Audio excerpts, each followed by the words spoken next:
Hello, good afternoon.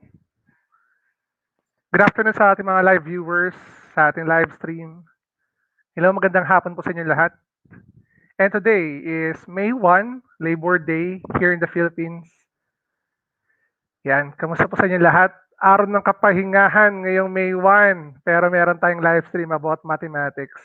Kasi ano naman walang pinipiling oras or time ang pag-aaral at pagkatuto sa mga different concepts in mathematics.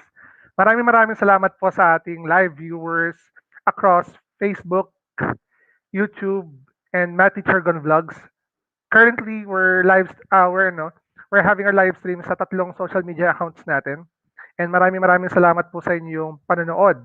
And if happened that you're not busy, uh, join me in this kind of topic na pag-uusapan natin in which even na hindi ka estudyante, ma-appreciate mo to kasi let's say for example, you will encounter an examination. Let's say for example, you will plan to take a civil service examination and this topic is for you.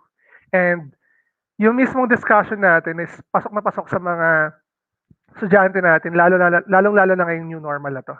So I hope you can consider sharing this video to your family members, to your students na nangangailangan ng mga sessions about mathematics. So I hope na kayo ay manood at sumubaybay sa ating live stream and for sure matututo kayo rito. Kung meron kayong kung kailangan niyo ng ballpen or paper, you can prepare one habang hindi pa tayo nag-start ng ating discussion. So, shoutout muna sa lahat ng mga live viewers natin. You can tell me saan school kayo or saang region kayo nabibilang or anong pangalan ng mismong teacher nyo, di ba? Para mas pakita natin itong ating ginagawa. Okay? Shoutout sa inyo lahat.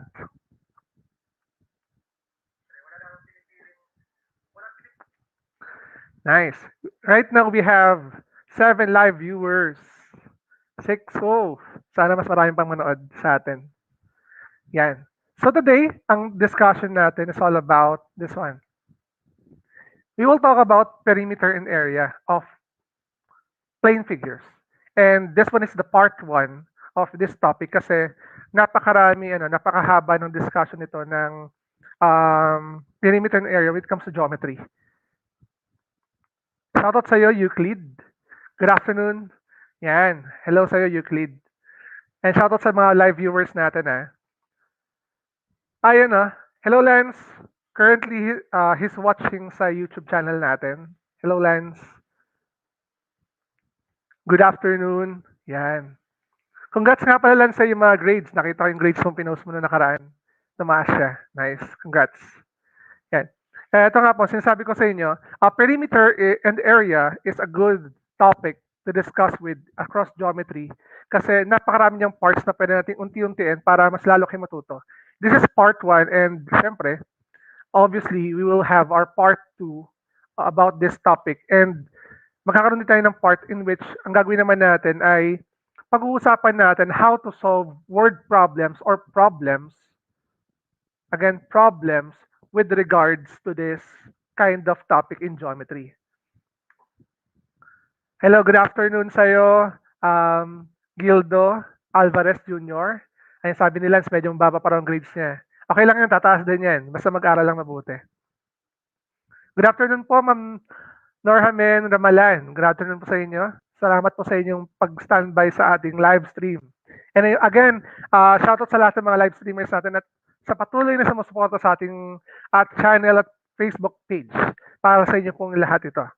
Okay, so before I start discussing this, I want to thank my sponsor or our sponsor in doing this live stream. Kasi sila yung nag-provide sa atin ng account natin para mapag-live stream tayo across YouTube, Facebook, para sabay-sabay natin siyang I have here, I want to give my big thanks sa aming sponsor. I would like to say shoutout sa Sweetheart's Craving. Ito yung kanilang business page. Yan, papakita ko sa inyo para na ma-appreciate natin yung tulong na ginagawa ng aming mga sponsor. Yan. Ito po, I have here our sponsor in which sila nag-provide ng aming account sa StreamYard para sabay-sabay nating maibigay yung sessions natin sa Facebook saka sa YouTube. And if happened na hindi kayo busy, you can visit their Facebook page para ma-appreciate pa lang natin or i-like natin yung kanilang Facebook page. At tulong na rin sa kanila para lang maging kanilang business at matulungan nila yung iba pang mga katulad namin mga live streamers. Ayun po. So again, maraming salamat po sa inyo, Ma'am Jen. Shoutout sa iyo, Ma'am Jen, sa iyong pagtulong. Yan, ito, meron tayo dito. Shoutout po sa iyo, Ma'am, or good afternoon din po, Ma'am Kerlin Ann Mendoza. Oh, grade and students na here na bumabawi pa din sa grades, haha. Ano yan, walang problema yan kasi hindi pa tapos ang mismong school year natin. So you still have the time para paangitin pa yung mga grades mo, di ba? Malay mo, this quarter or the previous quarter, hindi okay yung grades mo, pero pwede pa siyang umangat. And you still have the chance para paangatin pa siya. Aral lang mabuti. Okay, so without further ado, start tayo ng ating discussion. Let's talk about perimeter and area. So, tuloy lang natin. Before mag-start ng mga problems na gusto kong ipakita sa inyo in this kind of session, gusto ko lang munang ipakita what is the difference between perimeter and area. Napakarami kasing bata ang nahihirapan or parang nag-solve lang sila pero hindi nila alam kung ano ba talaga yung sinosolve nila. 'Di ba? Aminin natin, meron sa atin na hindi natin alam yung pinaka-konsepto, what is the perimeter or what is the area? Alam na natin yung mga formula at kung paano sila solve. But yung concept behind that, ano ba talaga? So let's say for example, yung perimeter at area natin, paano natin siya ma-differentiate? Kasi di ba, possible kasi na may mga bata tayo, they're just solving, pero hindi nila alam yung difference between them. So when we say perimeter, ito po, pakita ko lang sa inyo. Pag sinabi nating perimeter, imagine niyo yung ang bahay niyo. 'Di ba meron siyang fence? 'Di ba? Di ba merong fence ang perimeter? Okay. Wait lang Yung aking pen ay hindi yata connected. Wait lang, wait for a while. Hindi yata connected yung aking pen. Pag sinabi natin perimeter, ang nangyayari diyan yung ang kino-calculate natin dito is yung lawak ng bakod. Imagine niyo kung meron kayong bakod sa bahay niyo, ito yung perimeter natin. Wait for a while. I am disconnected with this one. Yan. Wait.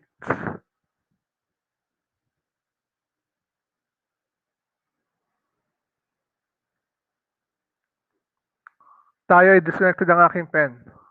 Yan. Pag sinabi natin perimeter, ito siya. Yung fence na meron tayo rito na sakop ng bakod na meron kayo.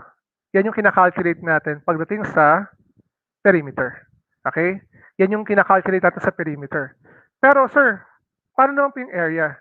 Sa area, kung sa loob kayo ng bahay nyo, isipin nyo na lang yung floor. Yung floor ng mismong bahay nyo. Yun yung kinakalculate natin pagdating sa mismong area. So sir, paano po yun? Nasaan po yung area natin? Pag sinabi natin area, yung mismong loob nitong mismong rectangle na to. Yung mismong loob niya, yung kinakalculate natin. Okay?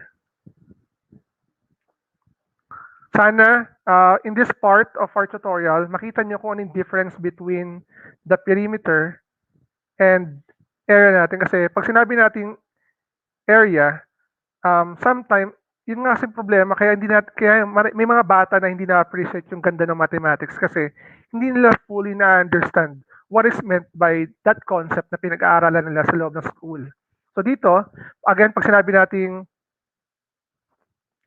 perimeter, yung gilid lang, pero pag area naman, yung entire sa loob nitong mismong rectangle natin.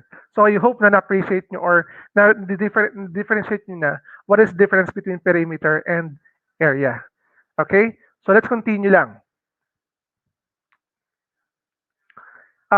Actually, we have here 4 different plane figures sa pag-uusapan natin along this tutorial. Ang first figure natin is rectangle, and then square, triangle, and circle. So let us start with the rectangle. Wait lang, may typo error tayo dito. Yan. Dito pala, baliktad to. Here, our perimeter is, here's our perimeter. Wait lang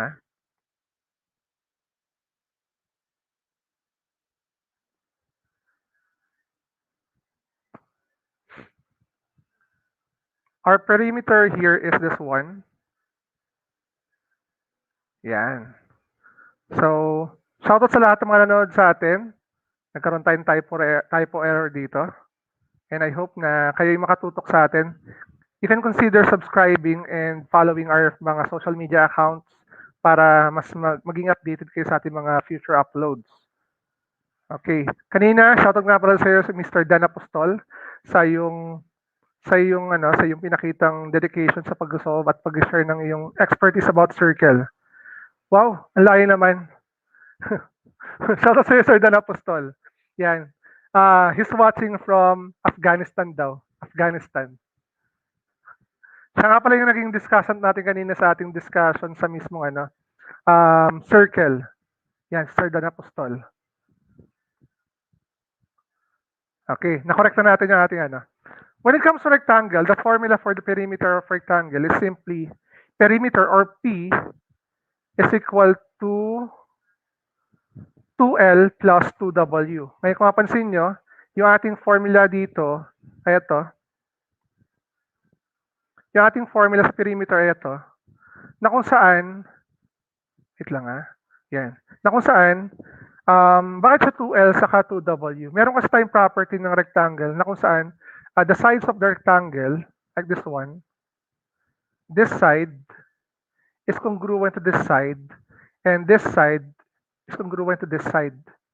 Ito yung length natin, usually. Ito yung L natin. Ito yung ating W.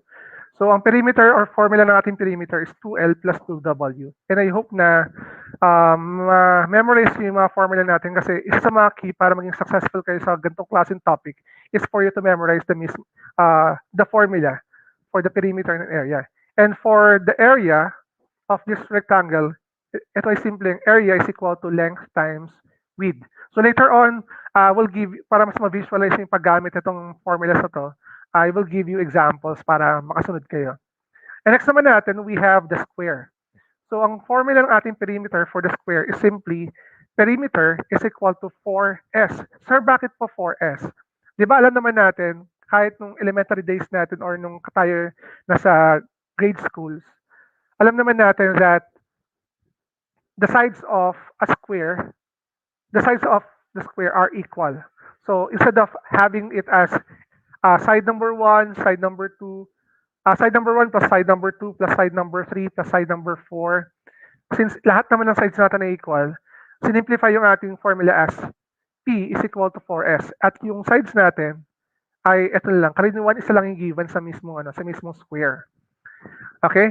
So for the for the area naman, A is equal to S squared. Again, A is equal to S squared.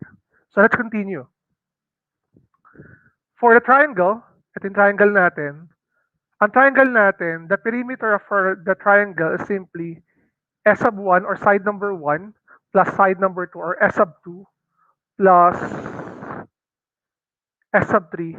All in all, parang ina-add lang natin yung different sides na given sa isang triangle. And as for the area, the formula for the area of the triangle, manonotice nyo, sir, bakit po area or A, bakit po siya A is equal to 1/2 times base times height? Bakit siya 1/2 times base times height? Kung may imagine nyo guys, yung ating formula, yung ating triangle, bakit ganyan yung formula niya, is puntahan nyo yung rectangle natin. Half lang kasi siya ng, may imagine nyo na half lang siya ng area ng isang rectangle. So kung mapansin nyo, yung base at height natin, you can compare it with the length and the width. Okay po, with the length and width of the rectangle. That's why that is the formula. Now, as for the circle naman, for the circle guys, anong nangyayari dito? Look at the circle. Sir, bakit po yung perimeter niya is letter C instead of letter P? Okay? So, ang tawag kasi natin dito, guys, is that instead of perimeter, we are using the word circumference. Sulat lang natin. Wait lang. Where's my pen? Nagalaw na naman yung aking pen. Sorry. Yung ating formula is circumference. And our formula is simply 2 pi r. 2 pi r, wherein your pi is equal to 3.14. So later on, for sure, alam ko marami na sa inyo nakahanap. Pero yung iba naman, they're using 3.14, 16. Pero in this case, sa ating tutorial, we will be using 3.14. Okay? Disconnect ko naman yung aking pen. Okay. So, for the circumference, yung ating pi, balikan ko lang. Yung ginagamit nating value ng pi, your pi is equal to 3.14. Okay, ito yung word natin, circumference.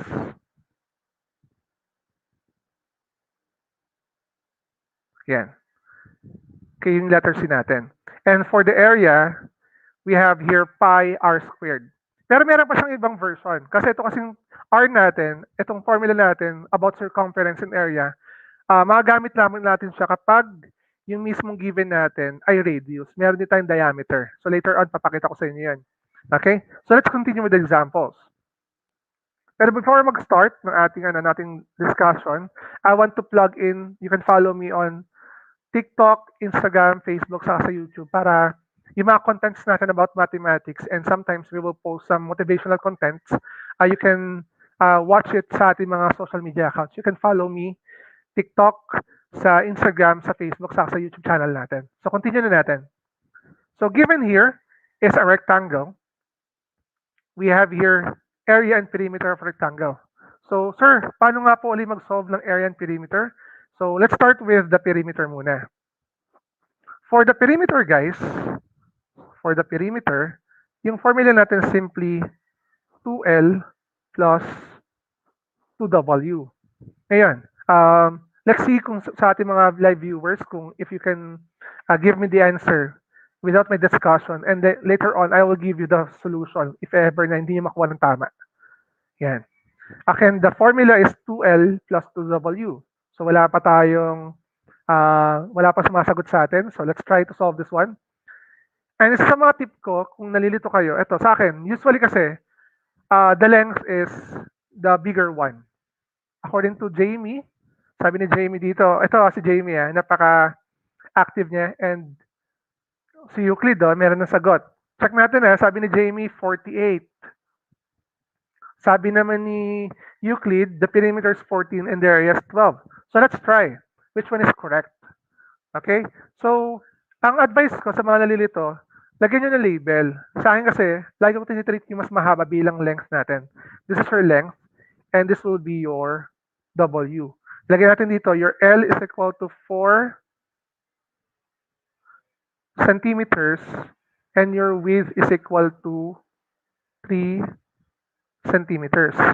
And now, to calculate this one, ang ginagawa ng matter of substitution naman ito matter of substitution, you can have here perimeter is equal to 2 times your length, which is 4 centimeters, plus 2 times 3 centimeters, which is your width. So pag minultiply mo to, you have 2 times 4, that will give you 8 centimeters. And usually, ang ginagawa ng mga bata rito, parang hindi sila mahirapan, they're not copying or writing the unit of measurement. Instead, puro numbers na lang. Pero ako, as a teacher, I will recommend na isulat niyo yung mga unit of measurement kasi doon kadalasan nagkakamali ang mga bata kasi at the end of their answer, hindi nila nalalagay yung unit of measurement. And then this one is equal to plus 6 centimeters because 2 times 3. Your perimeter is simply 14 centimeters. Ito ngayon yung perimeter na meron tayo. So ano pong ibig sabihin yan?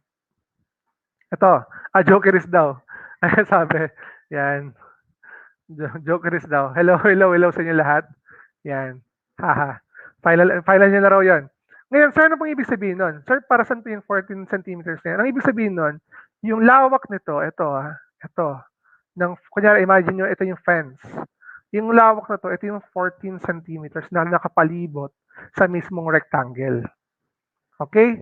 So, sir, how about the area? As for the area, your area is equal to length, lagyan na natin yung words, times width. Di ba ganyan yung mismong area natin? Napakadali lang nito. You have to multiply 4 centimeters by 3 centimeters. And to multiply this, you have here 12 centimeters squared. Ito ngayon yung sagot natin. Okay? So tama ngayon yung sagot ni Jamie na at first she thought that the correct answer is 48 centimeters and nagbago na siya, binago na yung sagot niya. And right now, naging 14 na. And for the area, sa area naman, ito naman yung sinolve natin. This is your 12 centimeter.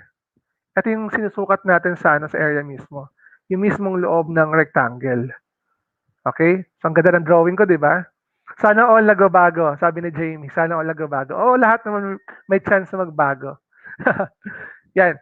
And another thing nga pala sa mga live viewers natin, when you are calculating for the area and perimeter, guys. Area and perimeter. Kung maka-compare nyo yung exponent ng unit of measurement nila. In the perimeter, you have your centimeter lang, which is the exponent of your unit of measurement is 1, while in the area is squared. Lagi pong ganon. Degree of 2 na yung mismong unit of measurement pagdating sa area. Okay? So let's have here our next example. Sana nakuha niyo yung example number 1 natin. Let's try this. Okay, meron na tayong mismong decimal. Let's try if kaya pang kunin ng ating mga live viewers. Okay? You can solve that and you can comment your answer.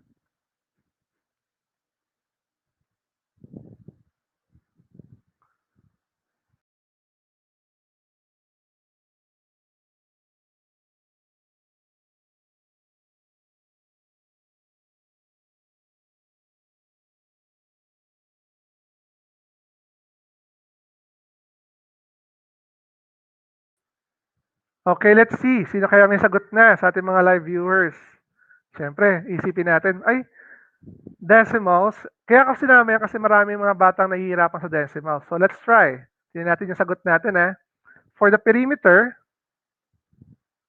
meron na si Euclid. Sabi ni Euclid, sabi ni Jamie, the correct answer is 15.6. Sabi naman ni Euclid, ayan na, sabi ko Euclid, di ba? I hope na hindi ito mangyari sa yung mga test or sa mga solutions na meron ka. Kailangan, ayan, pinahabol niya na yung centimeter and the, ha.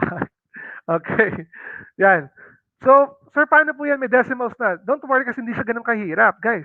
So, tayo natin, you have here 2L plus 2W.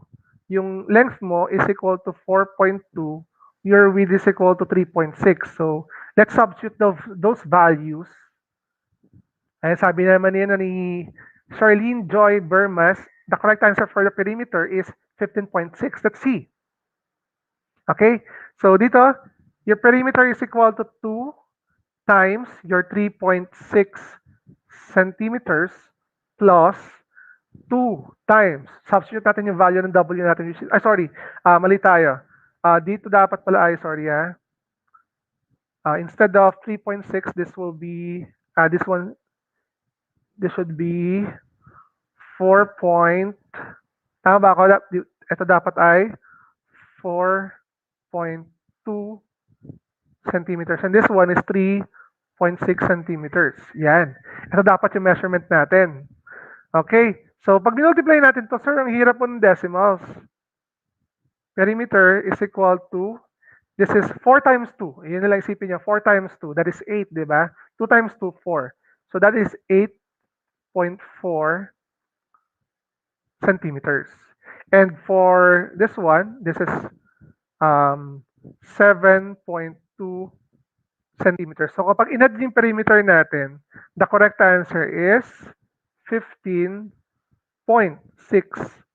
centimeters. So tama yung mga sagot ng mga viewers natin. Nice. Ay, galing nyo Thank you sa inyo. Ma'am, si Charlene, si Euclid na hinabol yung centimeters, si Jamie, yan. And sir, how about the area? Yung area po tayo. For the area, again, length times width. Okay, ganda ng W natin. Area is equal to 4.2 centimeters times 3.6 centimeters. Yan. For the answer, here, pag multiply nyo to, it will give us 15.12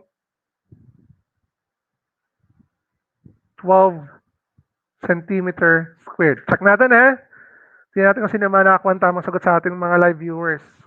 Check ko lang sa ating social media accounts. And if ever naman, meron naman kayong calculator, you can use your calculator kasi hindi naman masama na gumamit ng calculator as long as allowed kayo. 'Di ba?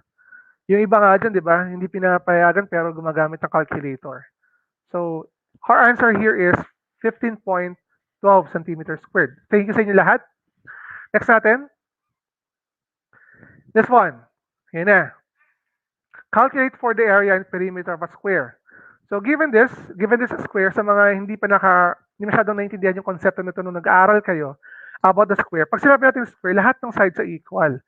So parang ito rin yan, this is also 5 centimeters, 5 centimeters, and 5 centimeters.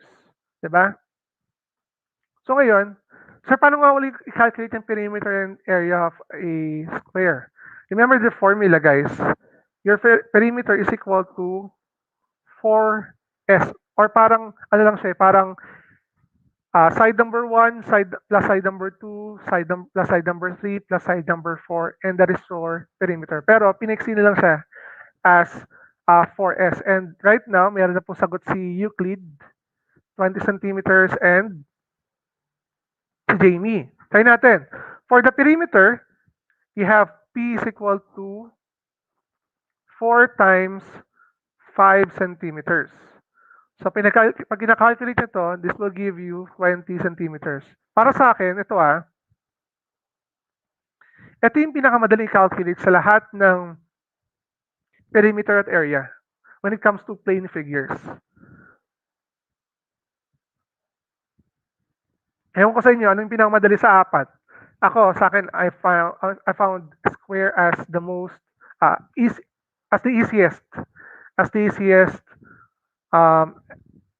plane figure to solve with regards to area and perimeter. Yan. Meron na tayong live viewers. Tingnan natin nga. Okay, how about the area? Let's see. Who can give me the answer for the area?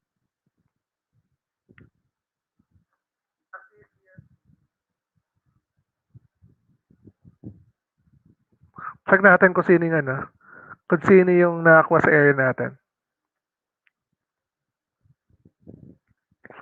Yan.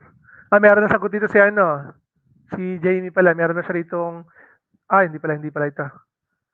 For the area, according to Charlene, that's 25 centimeters squared. Okay, check natin. So, for the area, we have here the formula. Area is equal to S squared, wherein your area is equal to 5 centimeters squared. Alam niyo ba na parehas lang ito ng parehas lang siya ng 5 centimeters times 5 centimeters. Okay? Using exponent. So, simply, when you try to expand 5 centimeters squared, this will give you 25 cm squared. Ito yung sagot natin for the area of that square. Yan. Napaka-active ng ating mga live viewers across sa YouTube. Sa YouTube, marami tayong nanonood sa YouTube natin saka sa Facebook. Si Euclid saka si Jamie sa YouTube sila nanonood. Okay, so let's try this one naman about, yan. Sir, meron na naman pong decimal.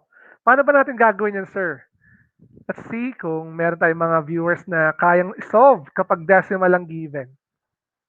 Yan.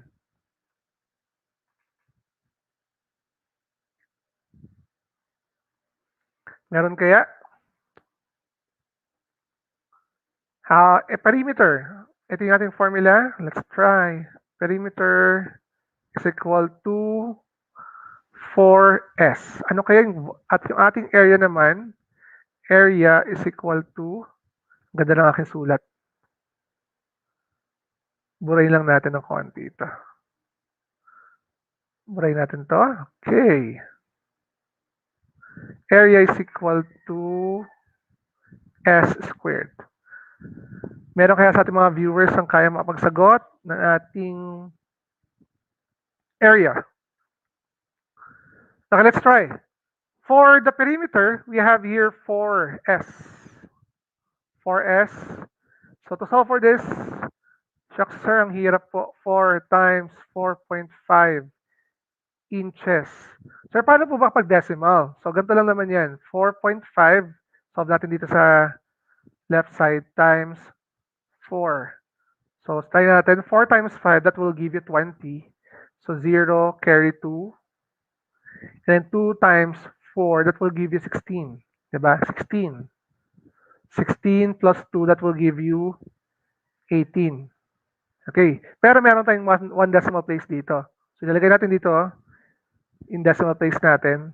So it's not 180. Your perimeter is simply 18 inches. Ito yung ating perimeter para dito. Yan. Oh, may sagot na pala sila. But centimeters? Bakit pa centimeters, Jamie? Hello, Jamie. Bakit centimeters ang sagot natin? Bakit centimeters ang sagot natin para dito? Ay, okay. And now, as for our area, for the area, sir, ang hirap naman po. Paano po? Ito, area is equal to 4.5 inches. Sorry. Kamali tayo doon. Hindi pa ako sanay sa pen na to eh. Masanay ako sa iPad, sa Apple Pen. Dito kasi nagkakamali pa ako dito. You have 4.5 squared. Yan. Yan yung ating yan yung ating gagawin. Sir, paano po kanina mas madali po yung 4.5 times 4? How about 4.5 inches squared? So, pag nag-solve kayo niyan, ito lang naman yan, guys. 4.5 times 4.5. Ito, review na rin natin to sa decimals, ha? Nagbago na raw po, sir. Binago ko. Kasi, baka sa test nyo, isipin nyo lang na laging inches ang given, or centimeters ang given. So, let's try another unit of measurement, di ba? So, sir, paano po yung 4.5 times 4.5? Ganito lang ang pag-multiply nito. 5 times 5, that will give you 25. So, this is 5, carry 2. Then 5 times 4, that is 20, plus 2, that will give you 22. Tama? And then for this, 4 times 5, that will give you 20. So 0, carry 2, right? 0 and carry 2. Medyo maliit na yung ating space dito. And then 4 times 4, that is 16, plus 2, plus 2, plus 2, it will give you 18. So pag inad natin yan, guys, medyo maliit na yung space natin. Pag inad natin yan, that will give us, sorry sa space, 20.25. At yun ay nakuha na ng ating mga live viewers, guys. 20.25 inches squared. So again, sa mga viewers natin, hindi lang to para sa mga batang sa mga bata nag-aaral. Even na ikaw isang adult and you're planning to take civil service examination or kung ano man ang examination niyan, it is a necessity to study about perimeter and area of plane figures. And sa next part ng ating sa live, sa next nating live sa next weekends natin, ang gagawin naman natin is we will do the part 2 of this tutorial. Yan, check natin. Sabi ni Jamie, ang sagot niya na raw ngayon ay 20.25 inches squared for the area. Yan. Si Euclid din. Si Euclid lagi nakakalimutan yung unit. Ito, 20.25.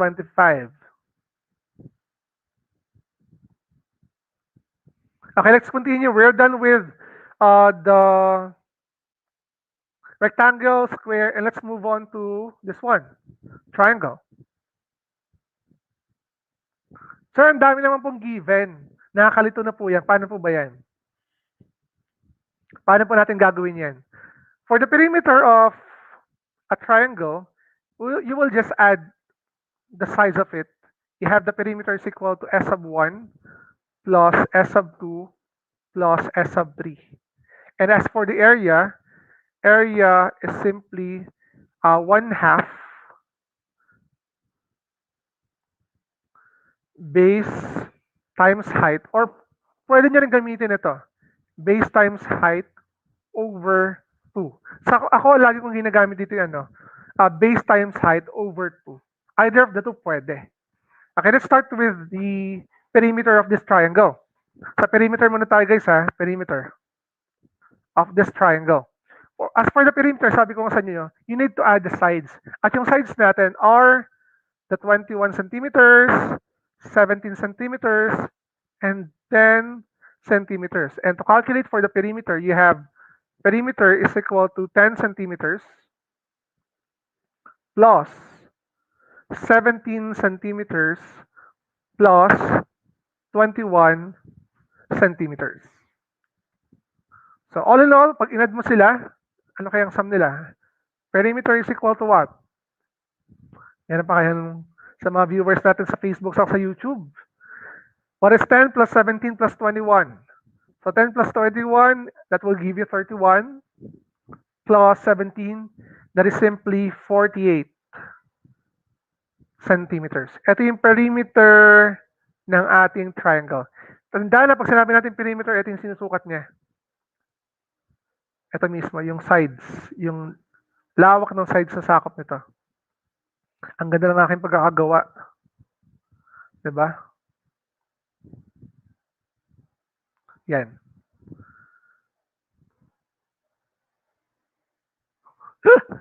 Shoutout sa'yo, Sir Dan. Yan, Sir Dan ngayon ay nanonood from North Pole. Ay, subscribe yung Sir Dan. Meron siyang YouTube channel. Please subscribe, Sir Dan Apostol. Quality yung mga videos na Sir, and bagong YouTuber lang si Sir. So, I hope that you can try searching his channel and Facebook page. Ang pangalan niya ay Sir Dan Apostol. Sir Dan Apostol lang sa Kalam. Yan. Ay, meron na. So sabi dito ni Jamie, ito na. Sabi ni Jamie, 48 centimeters ang kanyang sagot para sa...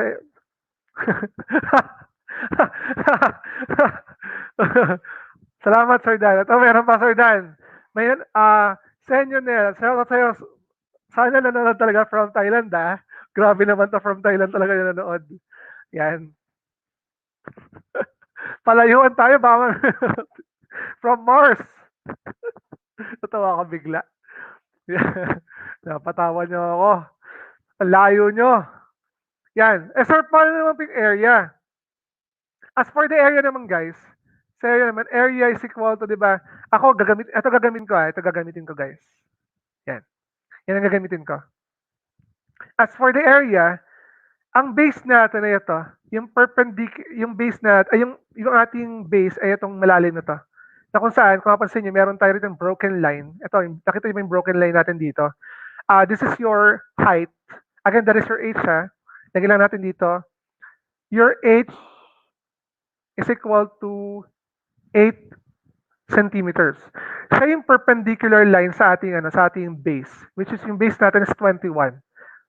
Yung perpendicular line, those are lines, when they intersect, they are forming a right angle. Meron tayong box dito. Normally, ang distinction natin dito, or para mas mabilis natin ma-distinguish which is your base and height, yung box na sa loob, which is, it says na ito ay 90-degree angle. Okay?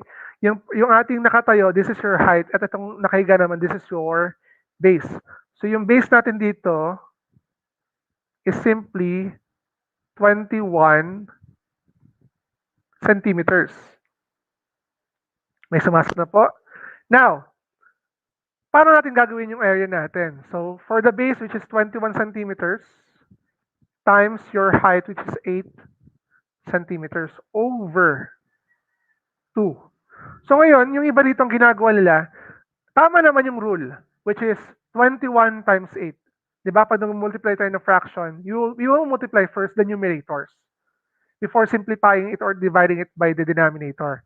But let's say for example, you will have or you will take an examination and alam natin karamihan ng examination ay may time limit lang. So much better kung mas mapapadali yung ating solution. So kung ginagawa ko rito, hinahanap ko kung kaya ko makancel yung 2 sa denominator from the numerator. Meron ba tayong number sa numerator na divisible by 2? Meron tayo, which is 8. So we can simplify 8. Again, walang problema kung i-multiply mo directly sa 21 times 8 divided by 2. Pero ako, mas gusto ko kasing paliitin yung number. Okay? Yung 21 times yung 8 natin, gawin natin yan to. This is 4 and this will be 1. Because 8 divided by 2, that will give you simply 4. Diba? 4. So ako, ang advice ko sa mga gumagawa ng ganitong klaseng solution, much better kung palitin nyo yung number kasi ang hirap mag-simplify. So, ang natitira na lang sa atin sa numerator is 21. So, 21 times 4, that will give you the value of area is equal to 64 centimeters squared over 1. Pero, huwag na natin ilagay yung 1. That's why the correct answer here is simply 64 centimeter squared. So, ito na. May sagot na dito si... Tama, di ba? 64? Sorry. 64. Tama. Nagkamali ko na si Teacher Gon. Mali na tayo ng ating pagkaka-multiply. Okay. This is not 64. Kasi 4 times 20. Nagkamali pa tayo si Teacher Gon. Mahirap pag live. This is 84 centimeters squared. Yan. Tama pala si Charlene. Binago ni Charlene. Yan. We have here 84 centimeters squared. Okay. So, check natin Let's have this one. Try natin to. How about this?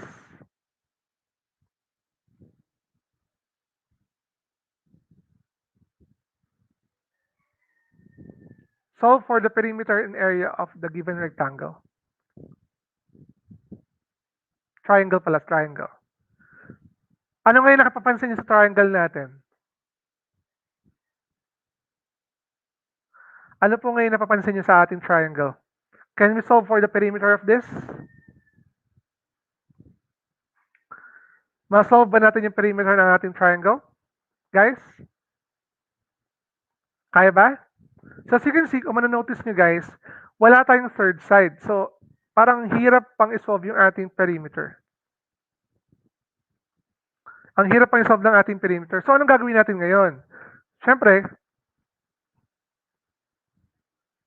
kailangan natin mahanap yung third side ng ating triangle. And this triangle, mag-advance na tayo. Medyo advance na to para sa mga elementary students natin. This triangle is a right triangle wherein meron tayong way para ma-solve yung ating nawawalang side. So meron tayong tinatawag na Pythagorean theorem wherein ito yung kanyang formula, c squared is equal to a squared plus b squared. Ito yung ating, pwede natin sabihin, ito yung a natin, ito yung b natin, and this is your c. Hanapin muna natin yung c before natin mahanap yung ating perimeter and yung perimeter natin. So, kailangan kasi makompleto natin yung sides natin. So, gawin natin dito, c squared is equal to, your a is which is 4, that is 4 feet squared, plus your b which is 3 feet squared. For sure, may mga nakaka-encounter na nito sa YouTube, sa kasano. Yan. Ang galing ng mga natin ng mga viewers natin. Sabi nila 5 feet daw yung Try natin. You have your c squared is equal to 16 feet squared plus 9 feet squared. Wherein kapag in-add natin yan, that will give you c squared is equal to 25 feet squared. And to get the value of c, kunin mo yung square root nito and square root nito, and that will give you c is equal to 5 feet. So medyo medyo advanced na tong part na to, pero kaya naman, 'di ba? Kung mapansin niyo to, sila Jamie, she got 5 feet for the third side. Even si Euclid na nakakalimutan lagi yung unit of measurement. The value of your third side or C is 5 feet. Ngayon, since kumpleto na yung ating yung ating third side, can we calculate for the perimeter, which is 3, sorry, not 3s, they are not equal, which is the formula natin is equal to s of 1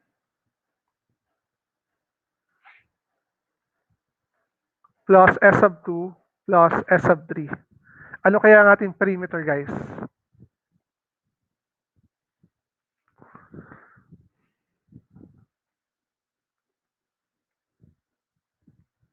Okay?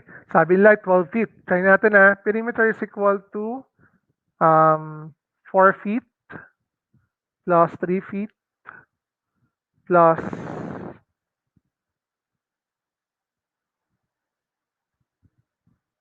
5 feet. And your perimeter is definitely 12 feet. Ito yung ating perimeter. Okay. So, medyo nag-advance na tayo ng konti, though itong topic natin is intended for the grade 5, grade 6, and even sa mga grade 7 natin who are watching right now. So the perimeter is 12 feet. And as for the area, remember ha, yung formula na gagamitin natin for this video is base times height over 2. Again, base times height over 2.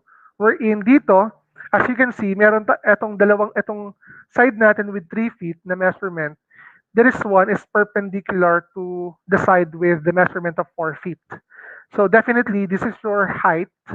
Ito na yung magiging height mo ngayon.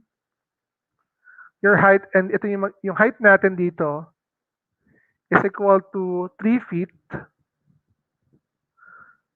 At yung base natin is equal to 4 feet. Linisin lang natin ng konti yung ating solution ha, para hindi kayo malito. Try natin, ayos natin yung ating ano rito. Yan. Okay. So as for our solution, try natin calculate.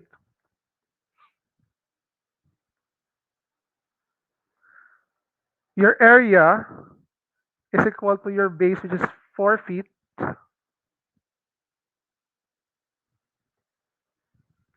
times your height, which is 3 feet, over 2. Ganda na sulat na, sir. And we can simplify, or you can cancel out 2 by 4. This will become 2. And simply you have area is equal to 6 feet squared. So yung ibang natin, yung live viewers natin, napakabilis na mag-solve. And pasensya na sa aking napakagandang sulat. Hindi pa ako sanay sa ginagamit kong pen right now. So, yan. Tapos na tayo sa third plane figure natin. Napakahaba na natin live stream. Continue natin. Sana nakita niyo yung ating solutions and natuto kayo while watching. So let's continue. Let's have this one. Area and circumference of circle. How about this one? Dito sa given natin, we are given here 10 centimeters. And sabi ko sa inyo kanina, dalawa yung possible na ma-encounter nito. It's either the diameter at radius. So right now, we have here the value of our radius or R natin. Yan. And for the formula of our circumference, tandaan na, circumference na po tayo, hindi tayo perimeter. That is 2 pi R. That is our formula for the circumference of a circle. So, paano po natin gagamitin yan? Tandaan niyo po ito, kung nalilito kayo, your R is equal to 10 centimeters and your pi is approximately 3.14. Itong gagamitin natin. So, sir, paano po natin i-calculate yung mismong circumference ng ating given circle with a radius of 10? So, gagawin natin ngayon dito, you have your circumference is equal to 2 pi, and then yung ating R, which is 10 centimeters. Sir, bakit hindi niya pa po minultiply yung ating R, sinubstitute yung ating pi as 3.14. Possible kasi na may encounter niyo sa mismong examination or question that express your answer uh, with regards to pi. So, minsan hindi mo na, ayaw ng teacher nyo na kunin yung answer as pi. So, ang ginagawa dito guys, ito muna, c is equal to 20 pi centimeter. Pwede ito ang maging sagot natin guys. Kapag kapag ayaw ni teacher na baguhin yung value ng pi or gusto niya lang pi lang, you can express your answer with pi. Sir, what if naman gusto natin i-simplify yung pi? Ang gagawin mo lang, i-multiply mo sa 3.14, that will be 20. Pinapakita ko lang naman sa inyo yung mga possibilities, that it will be 20 centimeters times your 3.14 pi. So pag multiply natin yan guys, yung ating 20 times 3.14, it will give you the answer of 60.8 centimeters. Tama yan. Your circumference is 60.3. 62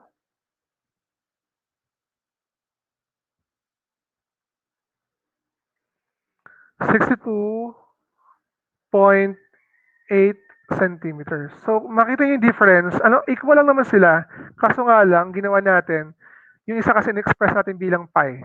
Okay? So, gamit yung pi. And sir, how about the area? Yung ating area, ito yung ating area for the formula. Area of the circle is equal to pi r squared. So, tayo naman natin simplify na natin yung pi. Tanggalin na natin yung pi. So, again, your r or your pi is equal to 3.14. Mag-calculate tayo. Your area is equal to 10 centimeters squared times 3.14. Huwag kayong magkakamali dito na i-multiply nyo muna, i-multiply nyo yung 10 directly by 3.14. Ang gawin nyo muna, simplify nyo muna yung ating exponent, which is yung 10 centimeters squared natin is simply 100 centimeter squared. Okay? And then sa kanya lang po gamitin yung pag-multiply na 3.14. So that will give you, this will give you 100 times 3.14, and that will give you how many? The answer is simply 314 centimeter squared. Ito yung sagot natin for the area of this square. So yan, meron na tayong sagot dito, sabi ni Euclid. Nawawala na si Jamie Yan. So try natin. How about this one? Can you please try this one, guys? How about this one? Dito naman kung napansin, sir, ba't kanina iba yung given natin? Kanina half lang, ngayon buo na. Actually, guys, this is your diameter. Ito yung diameter natin. And tandaan natin yung relationship ng ating diameter, kalahati lang ng diameter yung ating radius. Guys. So if your diameter is equal to 6 centimeters, what is the value of your radius? Yung muna tanong ko sa inyo, what is the value of our radius? Ayan si Jamie, present para si Jamie. Nasa YouTube na nanonood si Jamie. What is the value of our radius? If that's the case. Given yung ating diameter, what is the value of your radius? Okay, very good. Sabi ni Euclid Padilla, our radius is equal to 3 centimeters. Ganun lang po kadali yan. Yan, sabi naman ni, shoutout sa'yo, Sir Dan Apostol, the radius is equal to 3 centimeters. Yan, radius is equal to 3 centimeters, sabi ni Jamie. Tama po yan. Tandaan po natin yung radius natin is half of our diameter. Sir, what if naman given yung radius, gusto ko makita yung diameter natin, simply multiply the value of your radius by 2. Okay, ganun lang siya. So, solve natin yung ating circumference. Circumference is equal to 2 pi r. Circumference is equal to 2 pi r. Okay, yan. What do you think is the value of your circumference? Let's see.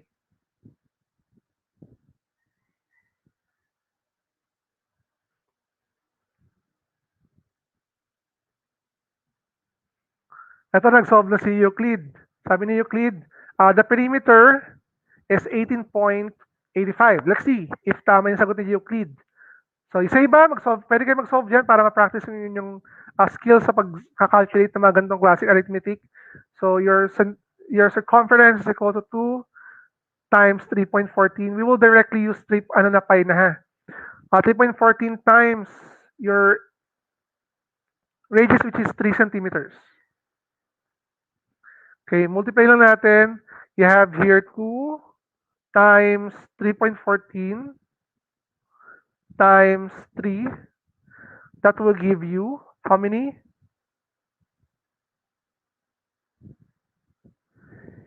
18.84. Check nyo kung tama ha. 18.84. 18.84 centimeters. Ito yung ating circumference. And remind ko lang po kayo, pag sinabi natin circumference, ito yung sinusukat natin. Yung mismong distance around the circle.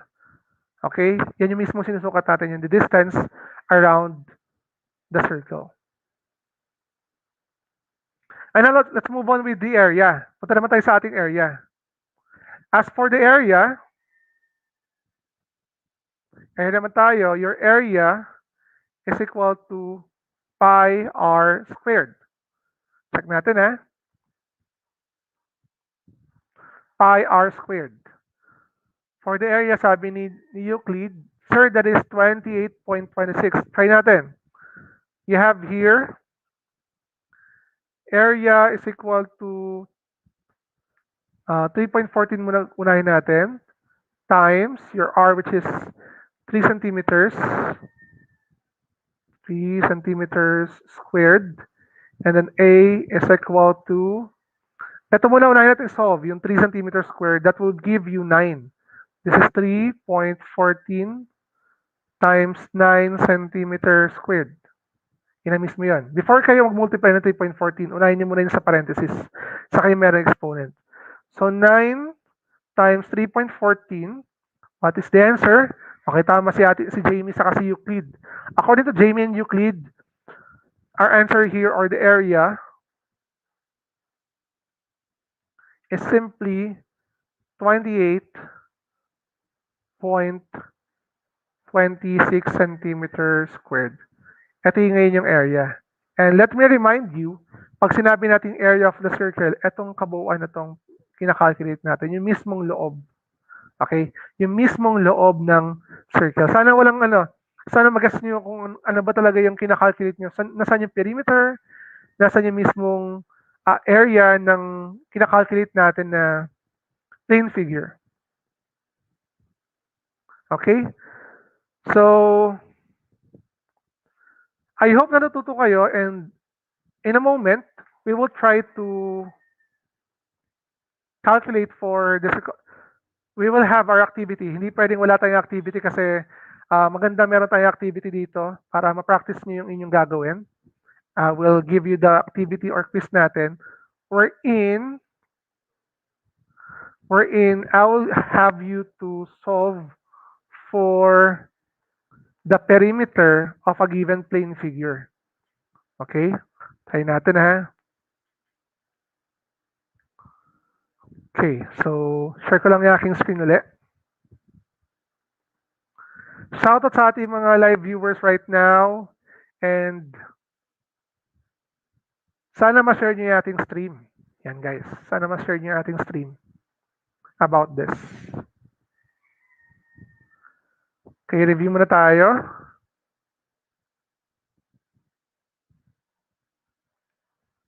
Okay, here's our quiz. Find the perimeter of the following figures. So as for the first figure, you are given the rectangle figure, and second figure, we have the triangle, The third figure is that we have your square. And for the fourth figure, we have your circle. Try natin kung merong makakasagot sa ating mga question. Ilagay nyo dyan, perimeter of rectangle is equal to ganon. Try natin. Let's see. Sino sa ating mga live viewers?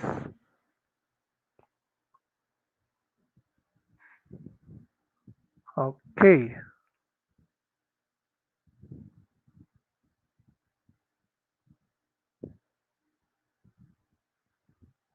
Check natin kung sino nakakasagot.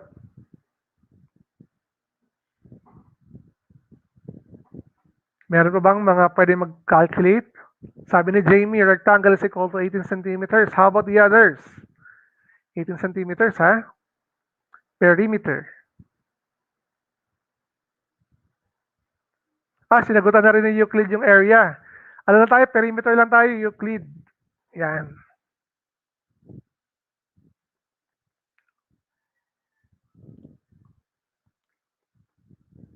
Ito na. Sabi ni Jamie, 18 centimeters yung perimeter natin.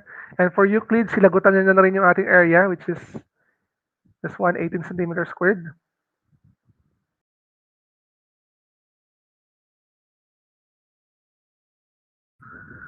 Okay. Oy, meron na. Try natin, ha? Okay lang, Euclid. Okay lang, okay lang. Nag-advance ka na. For the perimeter of this rectangle, inom lang akong tubig.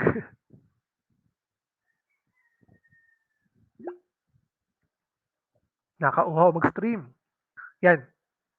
For the perimeter of the rectangle,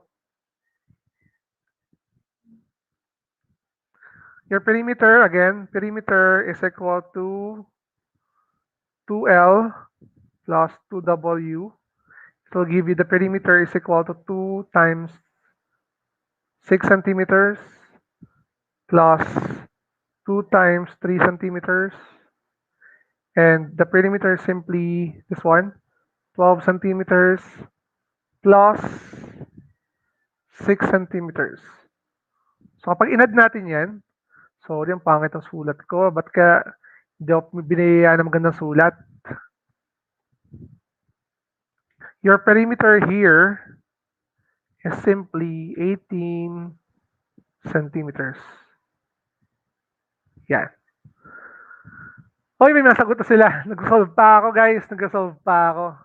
So let's move on with the triangle. For the triangle naman, for the perimeter of the triangle, lagyan natin ng borderline. Perimeter is equal to S sub 1 plus S sub 2. S sub 3, you have here, perimeter is equal to 18 inches plus 13 inches plus 9 inches. So meron tayo itong perimeter is equal to 18 plus 13, that will give you 31 plus 9. So that is 40 inches. Ito yung perimeter ng ating triangle. Meron na. Ito, si Jamie na naman, saka si Euclid. Mga top 1 natin. So, punta natin ngayon yung yung ating square. Ang perimeter ng square natin is perimeter is equal to 4S. So, P is equal to 4 times 5 inches. So, pag solve natin or multiply natin 4 and 5, this will give you 20 inches. So, napakadali, di ba? Or kung kung nahihirapan kayo mag-multiply, isipin nyo, this is also 5 inches, 5 inches, 5 inches. So, add mo lang yung 4 na 5. Now, let's move on with the circumference. Circumference natin, circumference is equal to 2 pi r. So, this is circumference is equal to 2 times 3.14 times your pi, with your r, or radius, which is 2 inches, and your circumference is how many? 2 times 3.14 times 2. And that will give us, yan, tama po, 12.56 inches. Yun! nagawa rin natin yung ating ano. So, maraming salamat sa mga sumasagot ng ating live stream, ng mga question natin sa ating live stream, and active na participate. Shoutout sa'yo, Jamie, and you, Jamie Gale, and shoutout sa iyo, Euclid Padilla, sa continuous na panonood ng ating live stream. And, yun na. We are done with the part 1 pag pinag-usapan natin yung perimeter and area. Sa part 2 natin, pag-uusapan naman natin yung next level nito, which is yung mga unusual figures o tinatawag natin composite figures. So, plug ko lang yung aking channel, guys, ha? Okay lang ba? So, let me thank our sponsor again. You can follow me sa aking social media accounts. I have my TikTok account. I also have my YouTube, my Instagram account, and Facebook page wherein magkita-kita tayo doon para makita niyo yung aking mga content sa mathematics at iba pa mga motivational contents na meron tayong post natin. And I hope na na-appreciate niyo yung ating live stream. Simula kanina, starting from Sir Dan Apostol, sa pag-discuss niya about circles and its part. Tapos, ito naman yung ating perimeter and area. So let me show you my my Facebook, my YouTube channel. Ito one. Share ko lang yung aking YouTube channel. And I hope na ma-follow nyo ito. I have here some videos na pwede nyong puntahan. And currently, nag-upload tayo ng mga elementary mathematics videos and up to college videos. Meron din tayo. And also, tutukan nyo yung ating live stream every Saturday. And napag-usapan namin ng mga kasama ko na we will do our live stream every afternoon na lang kasi mas marami nanonood kapag ganitong oras. Yan. And also, I would like to give thanks sa aming sponsor. Shoutout po sa inyo. Sweetheart's Craving. Yan po yung ating sponsor. We have the Sweetheart's Craving na patuloy na sumusuporta sa ating live stream.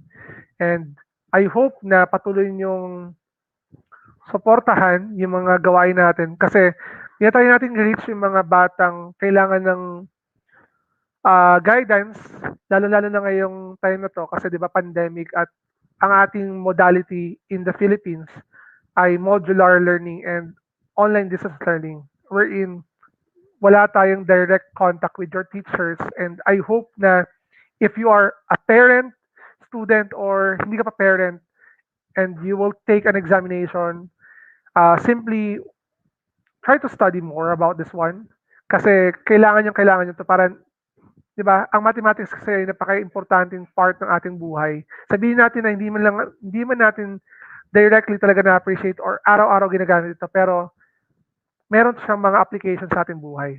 So, yan po. Shoutout sa'yo. Thank you sa'yo, Euclid, sa iyong panonood. Keep safe then. And maraming salamat sa inyo. And this will be the end of our live stream. See you next week. Bye-bye!